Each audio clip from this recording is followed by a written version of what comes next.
Boa tarde, vamos sentar. Marcelo, ba-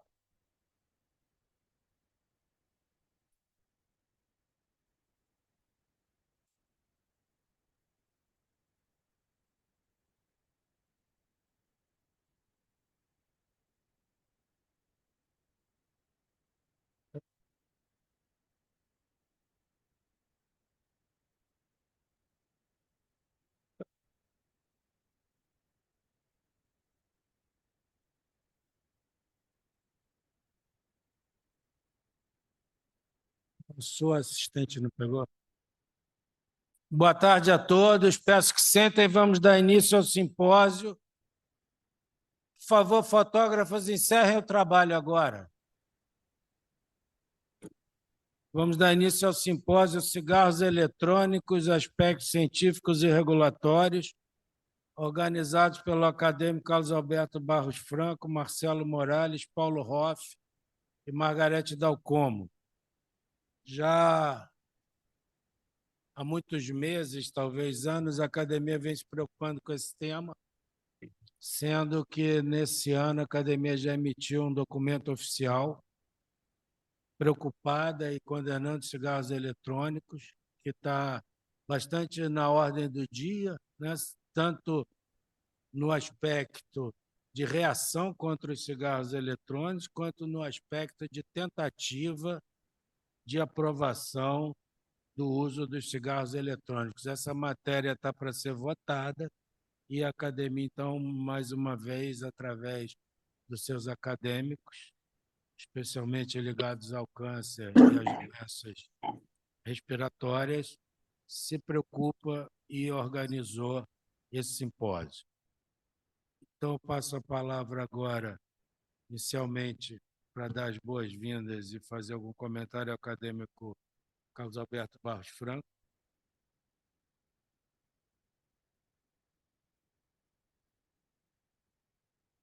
Senhor presidente, demais membros da mesa e senhores presentes, eu acho que é um tema muito importante, eu tenho o prazer de vê-los aqui, é um tema que eu acho que tem que ser muito discutido, que é o uso do cigarro eletrônico. Todo mundo sabe da quantidade de pessoas que hoje em dia utiliza, dos riscos que ele determina, e, por outro lado, as dificuldades que o governo, a nível brasileiro, tem encontrado para, em primeiro lugar, definir se ele é aprovado ou não, e, em segundo lugar, para controlar a entrada ilegal e a venda ilegal desse produto. Então, o tema, eu ouvi opiniões diferentes e trazer ao público, então, cada um tem a sua posição, e, em seguida, por sugestão, que a academia faça mais um documento,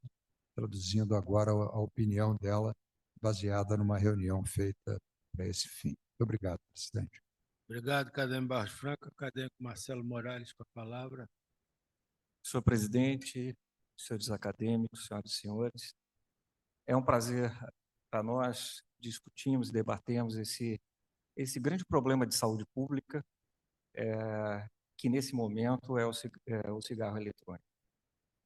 Nós vamos debater aqui, vários debatedores vão falar em relação ao cigarro eletrônico, e o tema é aspectos científicos e regulatórios, para que a gente aprofunde o tema e realmente coloque o dedo na ferida, quer dizer, o que está acontecendo no país, para que a gente possa ter embasamento para a tomada de decisão. Isso é extremamente importante. O debate é sempre bem-vindo.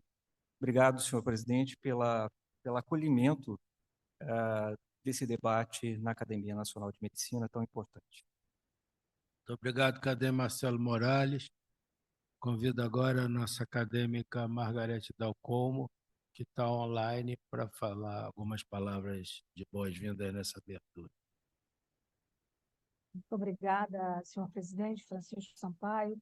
Desculpa a entrada assim repentina, acabei de conectar, estou chegando no hotel aqui em Buenos Aires para o Congresso Argentino de Doenças respiratória, onde amanhã também participo de um fórum sobre esse assunto. Eu acho que a instituição magna da medicina brasileira, que é a nossa academia, se une a outras instituições médicas, sobretudo sociedades médicas, como a pneumologia, a cardiologia, a oncologia e a pediatria, que são sociedades que tratam e assistem a maior parte das pessoas que são comprometidas pelos efeitos dos dispositivos eletrônicos com tabaco aquecido, e, sem dúvida nenhuma, é muito oportuno o momento em que a academia encabeça essa discussão. Nós estamos no momento em que a discussão é menor sobre regulamentar e não regulamentar. A questão que nós temos que discutir, a meu juízo, como médicos, é o custo-benefício quanto a essa falta absoluta de fiscalização, senhor presidente, que ocorre no nosso país, onde, pioneiramente, o Brasil foi absolutamente firme na regulamentação exarada pela nossa agência regulatória, a Anvisa, desde 2009. Portanto, nós somos favoráveis à manutenção, já posso adiantar a nossa posição como médicos, a manutenção da regulamentação que ora tem vigência no Brasil. E nós vamos discutir os danos e tudo aquilo que a literatura já demonstrou depois de verificado e definida a doença causada, já reconhecida pela Organização Mundial da Saúde, por esses dispositivos. Então, muito obrigada pelo convite e muito obrigada aos demais colegas que conosco organizaram essa sessão. Obrigado, acadêmico Margarete Dalcomo. Convido o estimado acadêmico Paulo Hoff para nos falar também, remotamente, algumas palavras nessa abertura do simpósio. Muito obrigado, senhor presidente. Eu gostaria de saudar os distintos acadêmicos, acadêmicas e aqueles que estão presentes. Senhor presidente, pode parecer talvez até um pouco redundância novamente nós realizarmos um evento para tratarmos deste assunto, mas eu acho que, como foi mencionado pelos colegas organizadores, é de suma importância para o nosso país. Uma das estratégias que realmente deu muito certo no Brasil foi a estratégia de mitigação do uso do tabaco, redução do uso do tabaco. Nós, oncologistas, vimos um resultado importante na redução de diversos tipos de tumores associados ao tabaco, com a redução que aconteceu no Brasil, e somos agora confrontados com essa nova modalidade de uso da nicotina, que será discutido aqui, tem um grande potencial de gerar uso e abuso, e, infelizmente, até às vezes revestido como sendo uma maneira de você reduzir o uso do tabaco em si. Nós não acreditamos que seja este o caso, acho que a discussão vai se centrar muito ao redor deste ponto, e acho que é importante que nós ouçamos todas as maneiras que nós temos para tentar fazer com que isso deixe de ser algo procurado pelos jovens no nosso país. Os números são alarmantes. Nós começamos a ver patologias associadas diretamente ao uso do tabaco eletrônico, como é chamado também, os EVAPs, e não sabemos ainda o que impacto isso terá no controle do tabagismo e, no longo prazo, inclusive, incidência de outras doenças graves. Então, é um assunto muito importante. Eu queria agradecer muito ao Dr. Marcelo Morales, Dr. Barros Franco, Dr. Margarete Dalcomo, por terem me dado a oportunidade de participar da organização desse simpósio. E muito obrigado a todos que estão presentes hoje. Obrigado, acadêmico Paulo Hoff. Vamos dar andamento, então, ao simpósio, convidando o nosso acadêmico ex-presidente Jorge Alberto Costa Silva para nos falar em 20 minutos sobre tabaco, vias de saúde, sua história, passado, presente e futuro, apresentando sua experiência. Acadêmico Costa Silva, com a palavra. Boa tarde a todos, senhor presidente, senhoras e senhores acadêmicos, demais participantes aí deste evento, importante evento. Eu parabenizo a essa iniciativa e fico muito satisfeito, porque há cerca de 30 anos atrás, quem começou esta luta dentro da Organização Mundial de Saúde é quem vos fala agora. Na época, eu era o diretor internacional da Organização Mundial de Saúde, em Genebra, onde passei 10 anos, a cargo de doenças não transmissíveis, saúde mental, dependências às substâncias psicoativas, aonde estavam as demais, até medicações, mais outras drogas, álcool, tabaco, etc., assim como o comportamento humano. Então, a história do tabaco, mas eu costumo dizer sempre que é importante conhecer a história, porque, como dizia Martin Luther King, se não sabemos quem fomos, não saberemos quem nós somos e não saberemos quem seremos, né? Então, a história, na época, nos anos 90, quando eu assumi a direção, meu primeiro projeto foi a luta contra o tabaco. Primeiro porque eu nunca fui tabagista, ninguém da minha família, nem pai, nem mãe, nem irmãos, nem filhos, e realmente eu tolerei sempre mal o cigarro. Eu era obrigado a viajar muito e aquilo me incomodava muito. Vou contar um pouquinho dessa história. Então, a história do tabaco, que começa o tabaco industrializado em 1900, no século passado, e nos anos 50 e 60, nos Estados Unidos, a Associação Médica Americana se posicionou fortemente contra o tabagismo, em função das consequências do tabagismo, hoje sabidamente conhecidas, e em 1980 a OMS começa também, com uma colega nossa, Chola Traquet, um programa de tabagismo um pouco tímido, se começou, e em 1990 chego eu à Organização Mundial de Saúde, e das primeiras constatações que tive foi que o chefe do programa, que estava subordinado à minha diretoria, da luta contra o tabagismo, isso não tinha nem subtítulo, era só tabagismo. Ele era um cubano, o Dr. Menchaca, que fumava charuto. Dentro da OMS, na época, se fumava até cigarros dentro dos prédios da OMS, no quartel-general Genebra, assim como nas regiões. E aquilo me chocou muito. Comecei a discutir com os colegas, com o diretor-geral, que esse programa era um programa especial em função das consequências sobre a saúde pública. E aí eu comecei, a primeira dificuldade foi remover um importante diretor de programa, e porque a Organização Mundial de Saúde, que é a ONU, é uma agência intergovernamental do sistema Nações Unidas e reporta, portanto, aos chefes de estados, aos países, né?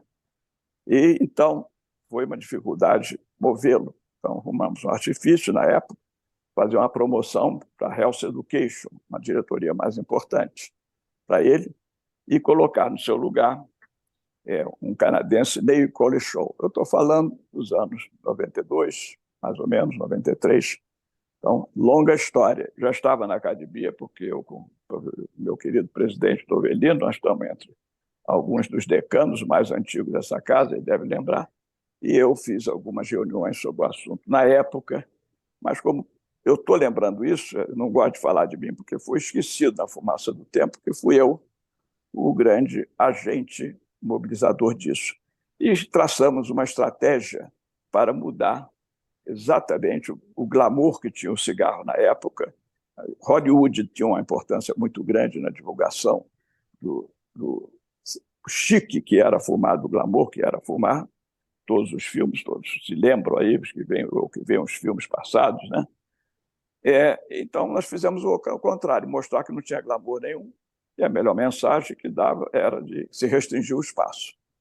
Proibir de fumar nos lugares fechados. O primeiro que eu tive na minha cabeça era avião, porque eu tinha horror. O avião, alguns aí se lembram, os mais idosos, se fumava do lado esquerdo, ou do lado direito, ou o outro não, um sim, ou na frente e atrás. Bom, tentei convencer a Suisser, que era o escritório a 1 quilômetro do meu escritório em Genebra, e não consegui. E, bom, aí parti para a maior empresa aérea do mundo, até hoje é a Delta Airlines, em Atlanta, e apresentei ao presidente da Delta Airlines o programa. Ele falou: mas, doutor, nós não temos nada a ver com isso, nós voamos. Eu falei: pois é, mas... Aí mostrei tudo que provocava dano. Ele falou: mas nós não somos agência de saúde. Eu falei: mas vocês estão colaborando para problemas de doenças, inclusive entre os seus funcionários, que são obrigados a voar constantemente. E, finalmente, eu deixei tudo lá com ele, para surpresa minha, 6 meses depois. Isso aí já foi no final de 92, no final de 93. Ele me informa que ele havia proibido de fumar em todos os aviões da frota, quase 1.200 aviões no mundo inteiro. Isso iria valer a partir de início de 93. Aquilo foi uma alegria, mas nós até decidimos dar a medalha da OMS para ele, e ele, muito modestamente, quando veio, disse: não, mas eu não mereço receber isso, que eu não fiz pela saúde. Eu fiz isso porque nós descobrimos que a coisa mais cara dentro do avião, será sabido, é o combustível. E aí, o combustível do avião, ele é gasto grande parte na decolagem e na filtragem dos resíduos dos fumantes dentro do avião. E reduzindo, não tendo fumante dentro do avião, nós vamos ganhar muito mais dinheiro. E o senhor vai ver que em 10 anos ninguém mais fumará em avião. E assim foi feito. E assim foi o início da história. E aí passamos para restaurantes, passamos para cinemas, óperas, teatro, todo mundo fumava em todo lugar, né? Foi se restringindo. Proibimos de fumar dentro da OMS, criamos primeiro um fumódromo, que os primeiros a reclamar do fumódromo eram os fumantes, exatamente, que era um terror.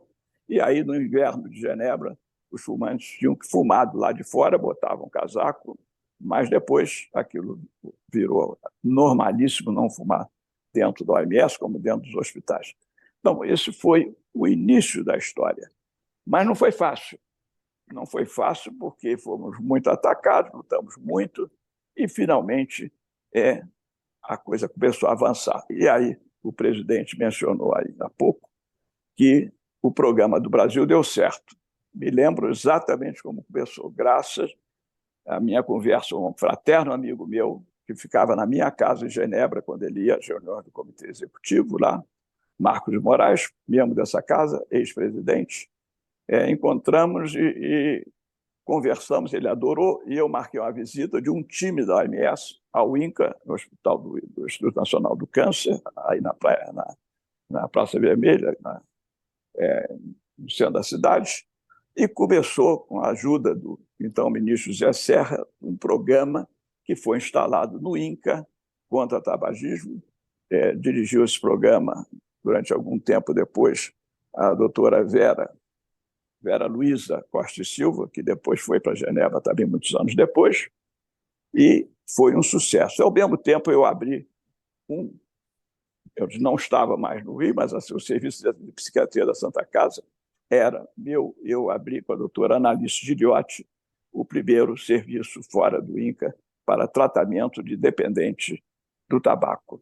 Então, essa é o início da história, que é importante lembrar, porque isso aí tem exatamente 33 a 35 anos que isso começou, e por uma coincidência, por mim, como diretor de vários programas, inclusive esse do tabagismo. Bom, e isso foi evoluindo, e daí nasceu a ideia da Convenção Quadro da OMS contra o tabaco, que foi muito difícil de implantar, a luta foi muito grande, se implantou. Hoje quase todos os países são signatários disso, mas no Brasil, eu quero dizer que esse programa foi um sucesso, como exemplo, porque 45% dos adultos no Brasil fumavam e, hoje em dia, ao redor de 11% dos adultos fumam. Olha o sucesso, quantas mortes foram evitadas, cânceres e outras doenças foram evitadas. Esse é o primeiro ponto que eu quero dizer. O segundo ponto eu quero dizer da minha satisfação da academia ter reconhecido, não a minha importância, que talvez ninguém aí tenha sabido ainda dessa história, porque todos entraram aí muito depois de mim, e os que sabiam, a maior parte, praticamente a maior parte deles, já se foram. E, como tudo, o tempo é o grande elemento do esquecimento. Então, mas não foi isso daí o importante, não. O importante é que, como a doutora Margarete falou, vários profissionais foram envolvidos nessa luta, pneumologistas, oncologistas e vários outros. Porém, todo esse tempo e até hoje faltou o maior especialista que poderia ajudar isso aí, que é o responsável e o que conhece dependência e adição de substâncias psicoativas, que é o psiquiatra. A dependência se dá numa região do cérebro chamado o sistema de recompensa dopaminérgico do cérebro, é onde todo o mecanismo da adição se passa. E nunca ninguém falou nisso. Se fala, claro, das consequências, mas a consequência está lá no final da linha, né? O importante é prevenir. E a única prevenção que tem está no cérebro. Não está no pulmão, não está no coração, não está no tumor, não está em nada. Isso é a triste consequência de uma ativação do sistema dopaminérgico do cérebro. E, não existindo estudos sobre isso, nós falamos muito sobre consequências, mas não abordamos as causas. E queremos abordar causas com desconhecimento desse aspecto. Então, o fato de ter um psiquiatra hoje aqui, que foi quem começou, eu parabenizo aí os organizadores e o presidente por estar aqui podendo dizer alguma coisa sobre isso nesse grupo excelente que está reunido aí, para ver o que pode ser feito hoje. Hoje, o que pode ser feito. Por quê? Não se consegue baixar desse limiar de 11%, 12% de tabagismo. Bom, surgiu a hipótese de que isso aí poderia, o vape poderia ajudar a diminuir a adesão ao tabaco. Seria menos aditivo. Teria uma modificação, não somente na nicotina, no tabaco, e que isso poderia talvez ser menos agressivo no mecanismo da dependência. Eu pergunto, quero saber, esses estudos são feitos, porque esse me daria uma resposta convincente. Por aí, e eu falei isso numa audiência pública lá em Brasília recentemente, esqueceram o cérebro. Como sempre, o cérebro é o grande esquecido, mas eu costumo dizer sempre que nós somos nosso cérebro, nós somos nossa mente, o corpo é um sistema excelente para fazer a mente emergir do cérebro, que é o que o ser humano, os seres na natureza todos, são seres com mente, através da qual eles se expressam. Então, estamos falando de dependência, temos que falar do cérebro e do sistema de adição dopaminérgico, né?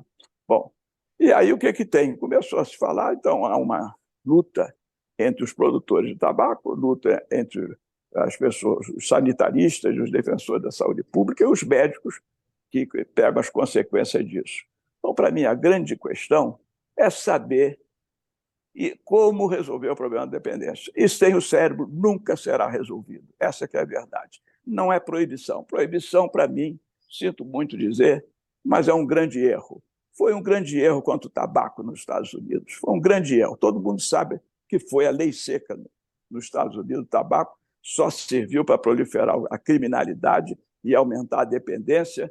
Se beber álcool modificado, tóxicos, aumentar as doenças decorrentes disso, não resolve. Para o jovem, é a coisa mais atrativa. Basta dizer que uma coisa é proibida para que o jovem vá atrás disso. Então, eu sou contra qualquer processo, como psiquiatra, como conhecedor do mecanismo da mente, usar esta técnica de proibição. E o que está se passando aí? A proibição só serviu para aumentar todos os tipos. Existe mais de 30 ou 40 tipos de vaporizadores e hoje, eu não sei quantos bilhões de pessoas no Brasil, no mundo, todos usam isso aí, 80 países já reconheceram, porque se isso não vira visível, nós não podemos saber o que acontece, não podemos saber o que está dentro desses vaporizadores, quais são as substâncias, que se são outras substâncias, são certamente, porque na cocaína, na maconha, eles misturam tudo. Então, não vão misturar num vaporizador. Então, nós temos que, sim, regulamentar isso. Eu sou pela regulamentação. E não quero dizer que proibir é regulamentar. Vai no dicionário, são coisas diferentes. E mentalmente são totalmente diferentes, né? Não sou a favor do tabaco, não sou a favor da nicotina, não sou, porque faz mal, mas é uma realidade que nós temos que diminuir. Nós temos que ajudar aqueles que querem parar de fumar, temos que diminuir a adição dessas pessoas. Nós sabemos que aí tem vaporizadores, nicotina de 3%, nicotina de 5%, vaporizador aberto, vaporizador fechado, mais de 40, 50 processos aparelhinhos com charme, e a preocupação com a criança e o adolescente que gosta dessas coisas glamorosas e proibidas, né? Então, a luta deve ser em conhecer o mecanismo da dependência e provar se realmente o vaporizador ou o cigarro comum, um tem vantagem. Tem um estudo que acabou de ser publicado há um ano atrás, agora um outro na Inglaterra, completo, que mostra que ele é 20%. A comparação com o cigarro comum é 80% mais grave que o de 20%. É verdade ou não, mas é um estudo, está aí. Eu queria a opinião dos expertos, que eu não sou experto nisso. Então, nós temos opiniões dos dois lados. Enquanto não abordarmos a coisa seriamente no cérebro, nós vamos ver opiniões, vamos ver algoritmos, vamos ver meta-análises, importante sim, mas não vai nos dar a resposta final. Enquanto isso, o que faremos? A minha opinião, não sendo defensor de tabaco, eu acho que tem que regulamentar e acabar com proibição. Proibição é um erro. E vamos ver daqui a pouco a catástrofe que vai ser, que está inundando tudo ilegal, está inundando o mercado brasileiro e o mercado mundial. Mas se virar visível, vamos poder. Mas estudos sobre o cérebro. Vamos investir em estudos. O senhor deve saber, a vacina contra a dependência já está muito evoluída, inclusive no Brasil. Os anticorpos contra a cocaína já foram provados que são feitos por essas vacinas que estão sendo estudadas e desenvolvendo, que vai ser a solução final. Mas até lá, nós temos que ser mais racional. Graças a Deus, o psiquiatra sempre foi excluído de tudo, né? Sempre esteve fora. Mas agora, eu estou aqui representando um pouquinho a psiquiatria, já fui presidir a Associação Mundial de Psiquiatria, fico muito satisfeito de estar aqui podendo dar essa contribuição. Eu não sou nem a favor nem contra ninguém, mas uma coisa que é proibida, eu não sei o que é. Ela é feita escondida, sempre será. E vai ser, quem aproveitar vão ser exatamente as pessoas que não querem que a coisa seja visível. Então, para mim, muito simples. Vamos desproibir, vamos regulamentar, criar regras, colocar os lugares que isso pode ser usado, para quem ele pode usar, idade, a quantidade, o que tem aí dentro, qual é o tipo de vaporizador, isso que eu quero saber, ou outra técnica qualquer. Mas ficar como estamos vai ser catastrófico. É a opinião minha. Não estou defendendo nada, estou defendendo o ser humano, estou defendendo a saúde, estou defendendo a vida humana. Não estou a favor nem de A nem de B, mas proibir, não. Aliás, tem uma música que diz que é proibido proibir. É proibido, deve ser proibido proibir. Então, a minha palavra como psiquiatra nesse sentido, agradeço.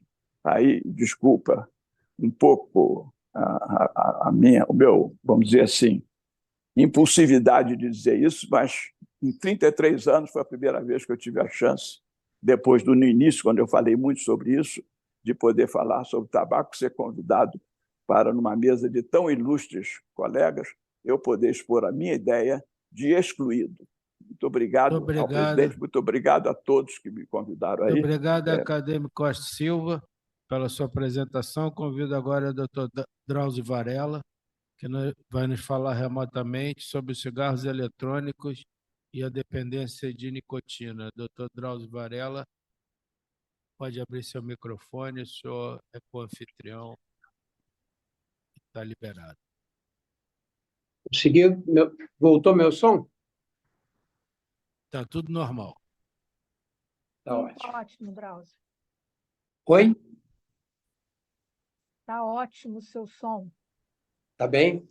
Deixa o microfone em pé, deixa o celular em pé ou deitado, Margarete? Dessa maneira está ótimo, pode ir em frente. Tá bom. Ô, Drauzio, você que entende mais de audiovisual do que a gente aqui. Olha, já que nós estamos citando exemplos pessoais, eu comecei a fumar com 17 anos. A gente fumava e não sabia que o cigarro fazia mal. Falando hoje, parece que ele está fugindo da responsabilidade, mas isso foi nos anos 60. E naquele tempo a gente realmente não sabia que o cigarro fazia mal, porque as companhias eram donas da publicidade e com isso elas controlavam completamente as críticas ao cigarro. E assim, uma geração, a minha e as que me precederam, começaram a fumar, porque era uma coisa charmosa, que soltava uma fumaça. O cigarro tem uma característica meio teatral, né? E essa geração, eu depois, como médico oncologista, vinha tratar de câncer de pulmão e de outras localizações. Os meus companheiros de colegial, da infância, as meninas foram minhas amigas e que morreram com esses tumores horríveis. Nós conseguimos fazer, às custas da geração de vocês, mais velhos também, conseguimos fazer uma ação muito forte contra o cigarro. Hoje nós temos aí, nas estatísticas, menos de 10% dos adultos com mais de 15 anos fumam no Brasil. Não é pouco, quer dizer, o número total é grande, mas a redução foi substancial. Como agiram as companhias produtoras, as companhias tabaqueiras?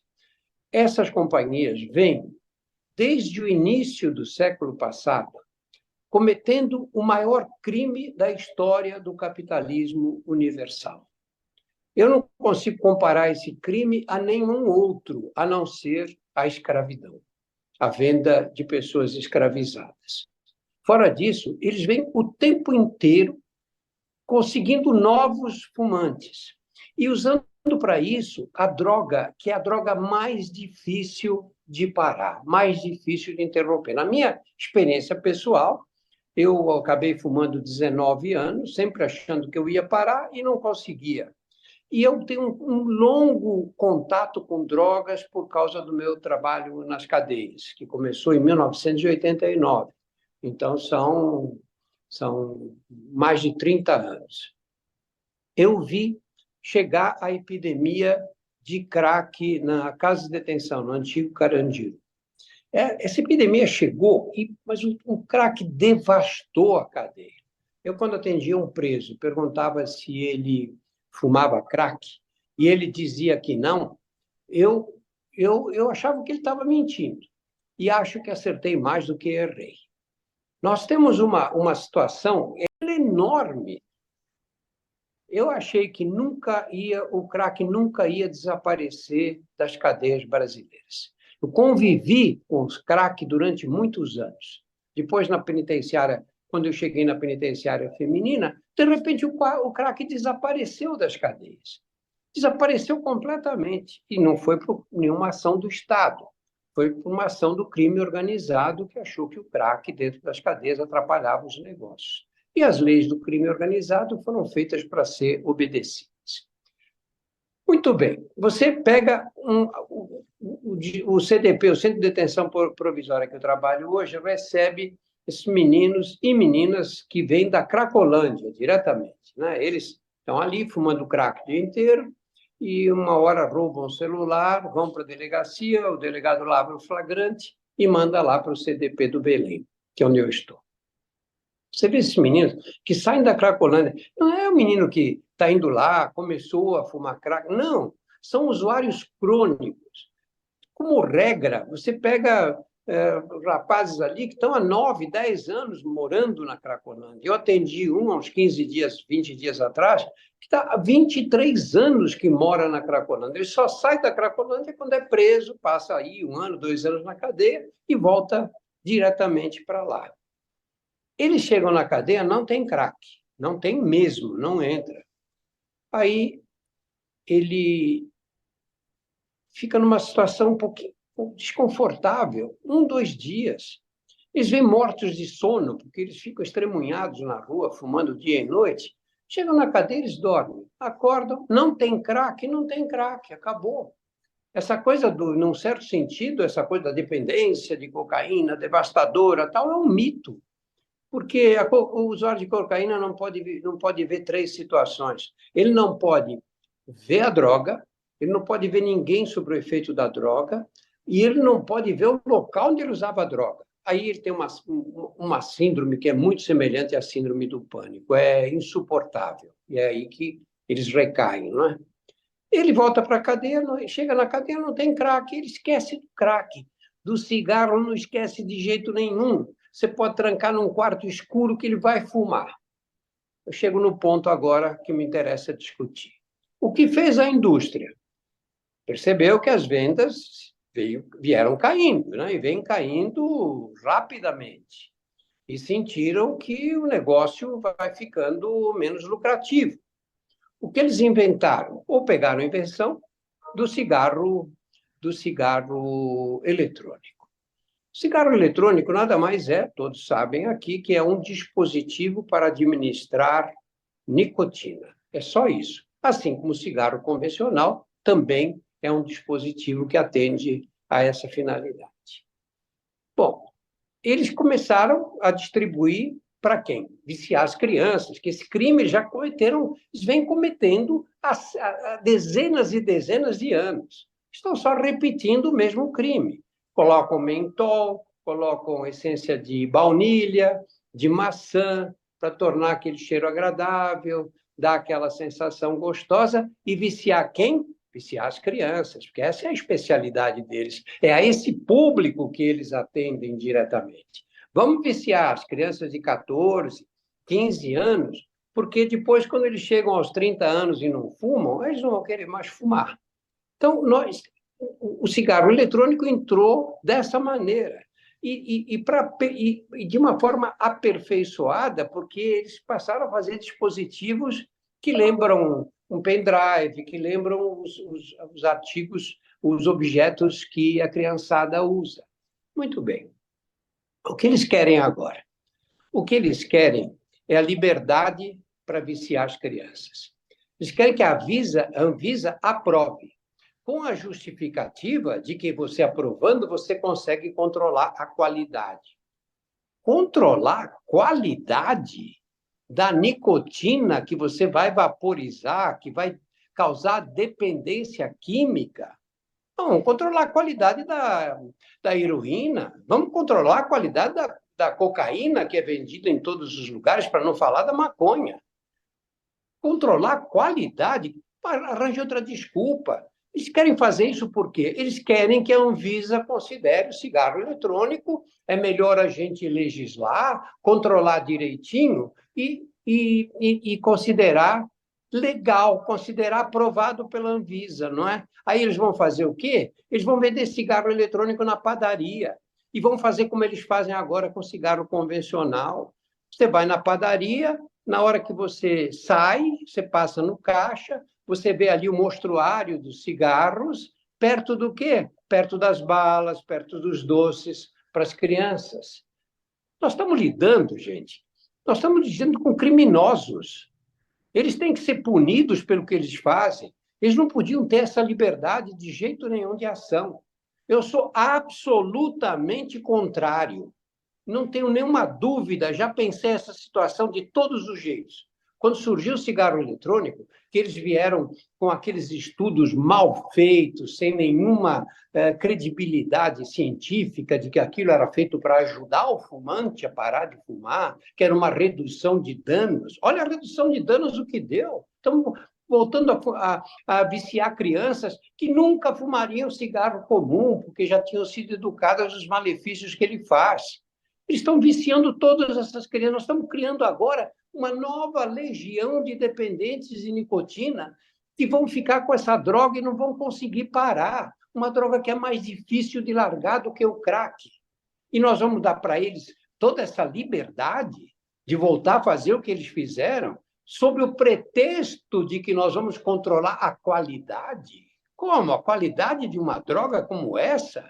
Ah, venham contra desculpa, gente. Muito obrigado.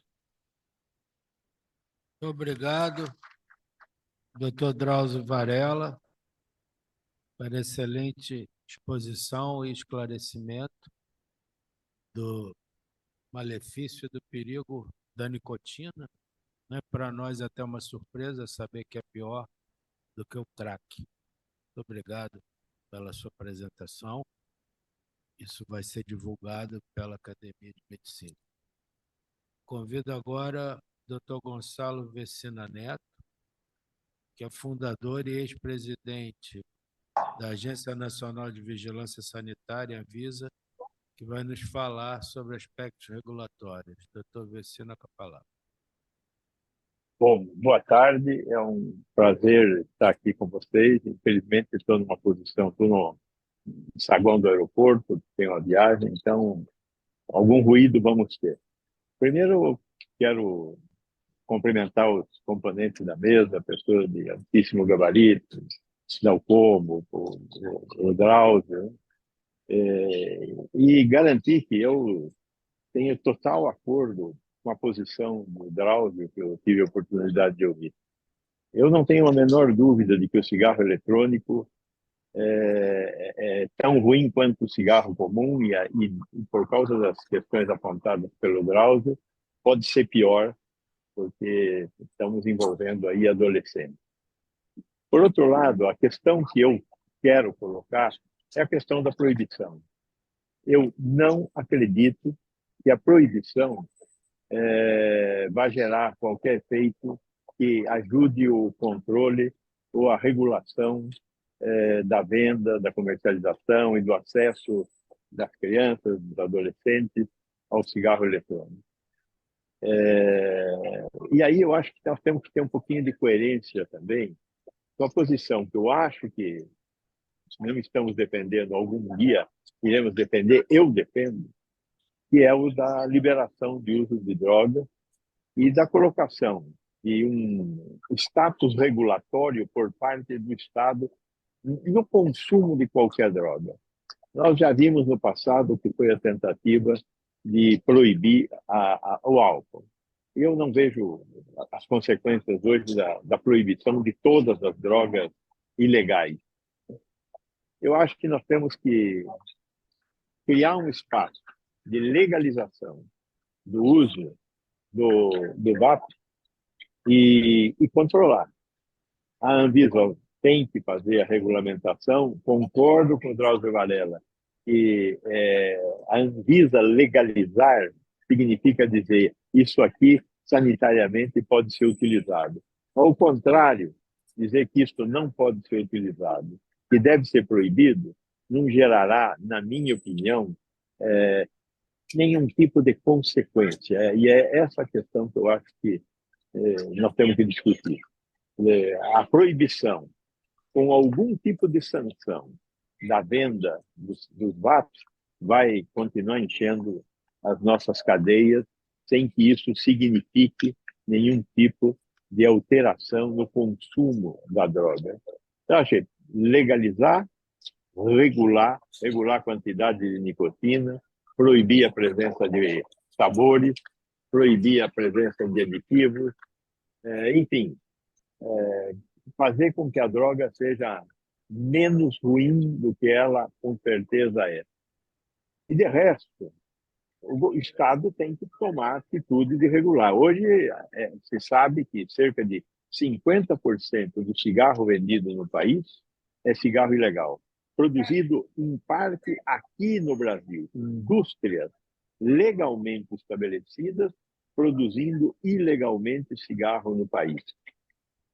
E com isso deixando de pagar impostos e oferecendo um produto ruim, muito mais ruim para a sociedade. Então, o que eu acho que nós temos que fazer com que o Estado apareça no controle de algo que o Estado esteja legislando, mas eu pessoalmente sou contra a proibição. Eu acho que nós temos que caminhar para a liberalização desta e de outras drogas, e as pessoas têm que ser conscientizadas do que estão fazendo.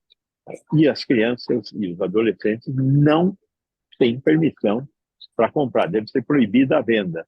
No entanto, hoje, a venda é proibida, nos pontos de venda, qualquer um compra, e existem pontos de venda à vontade, ou seja, a proibição deu zero resultado. Eu não tenho dúvida, faz mal, tanto mal quanto o cigarro convencional. Esses produtores são criminosos e eles deveriam ser punidos, mas não vejo saída na proibição pura e simples. Pelo contrário, acho que isso é um elemento a mais na expectativa de tentar controlar qualquer tipo de droga através da proibição e, eventualmente, da ação policial. Então, basicamente, essa é a minha opinião. Não vejo razão de continuar me repetindo aqui. Muito agradecido pela participação e parabéns pela academia pela realização deste debate tão necessário.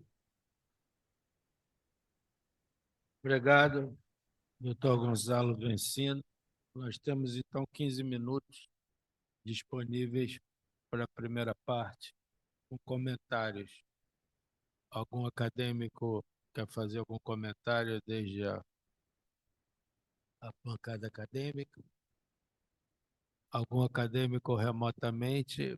Acadêmica Margarete Dalcomo pediu a palavra. Presidente, muito obrigada por me conceder a palavra, embora não esteja no meu momento de fazer a minha apresentação, mas a minha apresentação ela será exatamente uma apresentação mais do cunho médico, que foi o que me foi pedido, sobre os danos ao aparelho respiratório causado pelos dispositivos aquecidos de tabaco, de modo geral. O que eu acho é que nós não podemos reduzir, acho que o Drauzio foi muito feliz na sua intervenção, reduzir a nossa discussão a considerações de natureza semântica, ou seja, proibir. É claro que nós todos, eu pertenço à geração que viu a droga muito de perto, inclusive em amigos, em pessoas conhecidas, que tratou pessoas vítimas de droga. Eu conheço muito bem o trabalho do Drauzio. Recentemente vi o que é a Cracolândia no estado de São Paulo, porque eventualmente vou lá visitar meu querido amigo Padre Júlio, e ele me fez distribuir quentinhas com ele na Cracolândia. Então, nós vimos o grau de degradação daquilo e a falta absoluta de saída, né? E, evidentemente, isso é um problema insolúvel. Agora, nós não podemos misturar as coisas, presidente, e transformar essa discussão numa discussão semântica. O que a nossa agência regulatória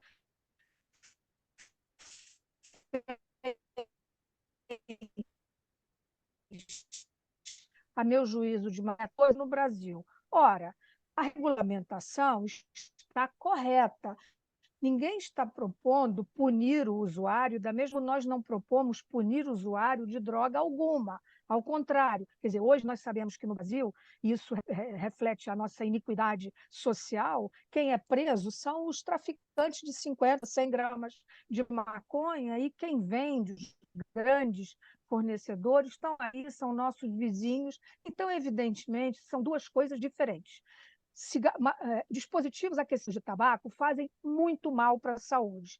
E o que está acontecendo hoje no Brasil, onde é proibida a comercialização, é vergonhoso, é algo absolutamente constrangedor para nós, porque desnuda qualquer ausência de fiscalização, que é o que ocorre. Hoje eu compro dispositivos eletrônicos no vendedor de mate na praia, em qualquer lugar do Rio de Janeiro. Em São Paulo, ontem eu vi na porta do aeroporto de Congonhas, vindo de São Paulo, enfim. Então, nós sabemos que existe fiscalização. Ora, mas uma coisa não passa a mão na outra, quer dizer,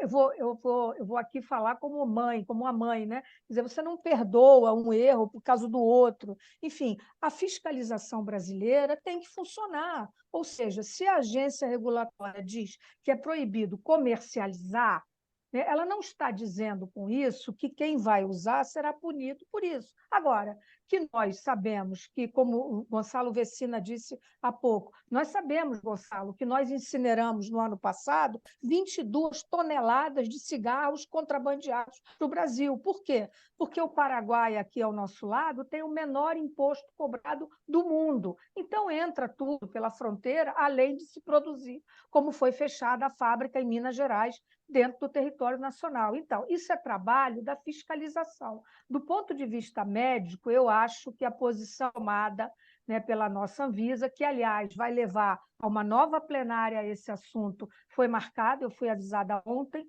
viu, Gonçalo? Vai ser no dia 1º agora de dezembro, será a plenária será pública, para colocar em discussão de novo se mantemos a regulamentação como ela está hoje, vigente desde 2009, ou se vai se permitir, eventualmente, a comercialização desses produtos, o que eu acharia um retrocesso absoluto, e eu estou de acordo com a posição aqui apresentada pelo doutor Drauzio Varela. Acho que estamos em acordo e em consonância com essa posição, vendo do ponto de vista médico e regulatório. E a fiscalização que faça o seu trabalho, Ministério da Justiça, Polícia, e que faça o trabalho que tem que fazer. E não adianta, presidente, nós ficarmos dizendo no Brasil nada funciona. Precisa funcionar. Será um ato de um passo civilizatório, iremos proteger de uma maneira adequada nossas crianças e nossos jovens. Essa é a minha intervenção nesse momento. Obrigado, acadêmica Margarete Dalcomo. Convido agora o acadêmico Barros Franco para fazer 3 minutos de comentário e depois passaremos ao acadêmico Marcelo Moraes. Em relação às colocações feitas, eu tenho que dizer, como médico, que, na realidade, o cigarro eletrônico é uma catástrofe pela dependência à nicotina. Quer dizer, não precisava ter mais nada, porque a nicotina suficiente já cria uma dependência grave. E que eu acho que a Anvisa é um órgão, principalmente, tem por responsabilidade, né, que diz, inclusive, qual é a função da Anvisa: promover ações que garantam e ampliem o acesso à população a medicamentos e tal, e proteger a população de medicamentos ou produtos que possam lhe trazer mal. Então, na realidade, essa é a função da Anvisa, uma função técnica, embora ela tenha que fazer controle também das fronteiras. Então, a liberação, não acho que a Anvisa não vai proibir, simplesmente ela vai não liberar, né? Quer dizer, a liberação vai dar uma ideia de que esse produto não é isso tudo que já foi dito, é um produto de alto risco. Por outro lado, a liberação não vai trazer benefício. Como disse um dos conferencistas, o cigarro, 50% do cigarro que é liberado, né, e que sofreu uma regulamentação, vem de fora, não paga imposto, é contrabando. Então, acho que esse tipo de contrabando existe não porque existe ou não regulamentação, porque não existe controle. Então, eu sou absolutamente contra que haja o que chama simpaticamente de regulamentação, quando, na realidade, é liberação, né? E não regulamentação. Obrigado, acadêmico Barros Franco, acadêmico Marcelo Moraes. Senhor presidente, eu ouvi atentamente. Eu sou um pesquisador da área básica que trabalha com doenças respiratórias, doenças renais, e eu trabalho muito com animais, né? E eu acho que nós estamos esquecendo de ver quem está sendo atingido. A população brasileira sofre uma epidemia. E nós estamos esquecendo de ver essa população. São 2,2 milhões de pessoas que estão sendo atingidas pelos cigarros eletrônicos. Cigarros eletrônicos contrabandeados que não sabemos o que tem dentro. E essas pessoas estão expostas a um risco muito grande. E esses cigarros contrabandeados, nós não temos vigilância sanitária sobre eles. Isso me preocupa. Eu estou vendo a pessoa. Eu não estou discutindo contra, a favor, eu acho que isso é um mínimo. A gente tem que se preocupar com o cidadão. Nós estamos com 2,2 milhões de pessoas sem respaldo. Os dados mostram que 22,7% dos jovens já experimentaram cigarros eletrônicos. Aí está a minha preocupação. Agora, se alguém morre porque fumou o cigarro eletrônico, quem nós vamos coibir? Quem que vai ser responsável por essa morte? Ao meu ver, o Estado brasileiro, porque não tem o controle do que está sendo vendido. Qualquer lugar nós encontramos cigarros eletrônicos. O que fazer? Eu não sei. Ou proíbe-se de fato, ou regulamento. Do jeito que está, não pode ficar, porque nós estamos expondo a nossa população. Nós estamos uma epidemia de cigarros eletrônicos. Algo tem que ser feito. Então, quando eu propus esse simpósio para a gente discutir, são as bases científicas, o que está acontecendo, o que nós temos que fazer, a gente tem que olhar disso de frente. E o problema existe. Agora, o que fazer, a partir desse simpósio, senhor presidente, a gente tem que pensar com maior clareza dos fatos. Os fatos estão aí. O que fazer, eu não sei. A Anvisa é a agência regulatória, mas ela também é responsável pela fiscalização dos estabelecimentos. Eu saí em Brasília com os amigos comentando sobre cigarros eletrônicos e falaram assim: Marcelo, vem cá, vou te levar num birro. Entrei, cigarros eletrônicos em todas as paredes. E na parede tinha alvará de funcionamento. Em que mundo nós estamos? Então a gente tem que olhar o que está acontecendo e tomar uma solução, senhor presidente. Muito obrigado, acadêmico Marcelo Morales. Nós temos ainda 3 minutos. Se o acadêmico Paulo Hoff quiser falar algumas palavras ou se quer deixar para a segunda parte. Não, eu acho que seria apropriado, senhor presidente, porque eu tendo a entender os pontos de vista que foram colocados como sendo duas maneiras de olhar o mesmo problema e, na realidade, com a mesma intenção. Eu acho que todos que aqui falaram concordam com o risco, o perigo, e que, idealmente, não houvesse o uso do cigarro eletrônico. Eu acho que nós temos essa causa em comum. O que há uma certa discussão é qual a melhor maneira de se reduzir o uso, porque, honestamente, a história do cigarro e das drogas ilícitas mostra que completamente eliminar o uso nós não vamos conseguir. Infelizmente, nunca conseguimos eliminar o uso de uma substância indesejada que tem um atrativo por liberação de dopamina no cérebro humano.